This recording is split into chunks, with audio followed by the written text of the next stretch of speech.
नमस्कार दोस्तों हमारी वीडियो को अंत तक जरूर देखें और इस कहानी को जरूर सुने। रामायण जिनकी रचना वाल्मीकि महर्षि द्वारा लिखी गई है, उसमें लव तथा कुश का महत्वपूर्ण योगदान रहा है। वैसे तो ये दोनों भगवान राम के पुत्र थे, पर राम से अनजान थे। लव और कुश बड़े होनहार बालक थे। उनका जन्म तमसा नदी के किनारे वाल्मीकि आश्रम में हुआ था। वे अपनी माता सीता के साथ किसी आश्रम में रहते थे। बाल्य काल के समय महर्षि वाल्मीकि नियम का पालन पोषण किया गया और उन्होंने संपूर्ण विज्ञान का ज्ञान दिया गया। लव कुश में स्त्री के सभी गुण विद्यमान थे।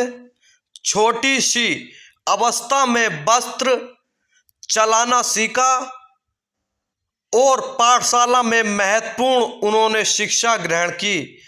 उनका निशाना वीर और साहसी गुरु वाल्मीकि रामायण की कथा सुनना करते थे।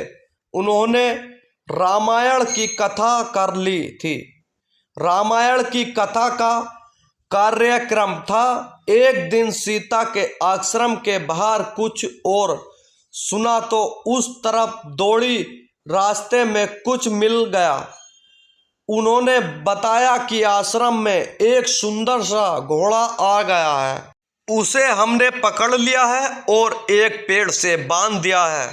घोड़ा किसका है, यहाँ कैसे आ गया, आप चल देखो कि कहती हुई सीता कुछ और के साथ कुछ स्थान पर कौन सी घोड़े के आभूषणों से सुसज्जित था। उसकी गर्दन पर एक स्वर्ण पत्र लटका रहा था। स्वर्ण पत्र पुराण कथा राजा रामचंद्र के यज्ञ का वह घोड़ा था। यदि कृषि घबरा गई तो सीता ने कहा, तुम उसे शीघ्र ही छोड़ दो।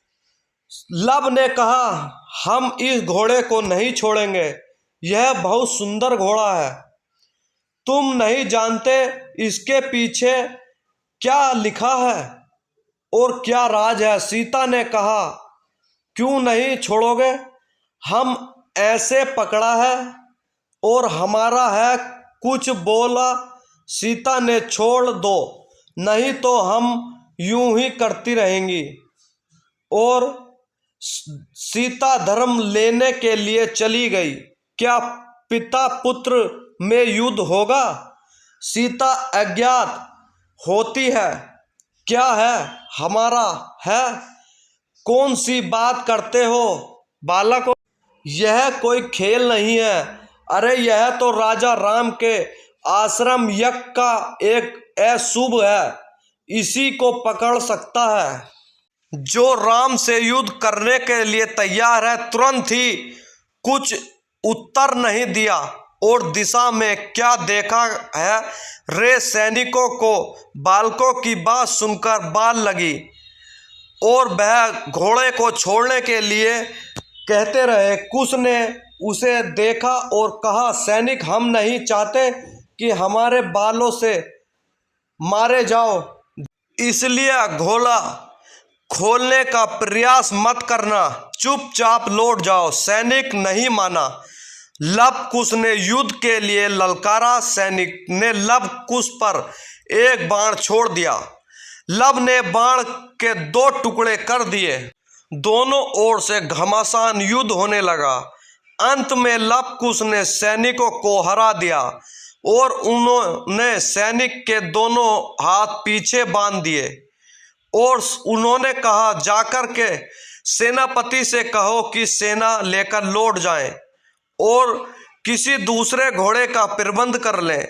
सैनिक चला गया जाता है। लव कुश सेना को रोकने के लिए चल दिए। सामने से एक विशाल सेना आती हुई दिखाई दी। आगे आगे रथ और सेना नायक सवार थे, जिसमें राम ने लक्ष्मण के पुत्र चंद्रकिंतु को आश्रित की रक्षा का भरोसा सौंप दिया और उन्होंने सोने का सेना नायक को अपना घोड़ा लौटा दिया।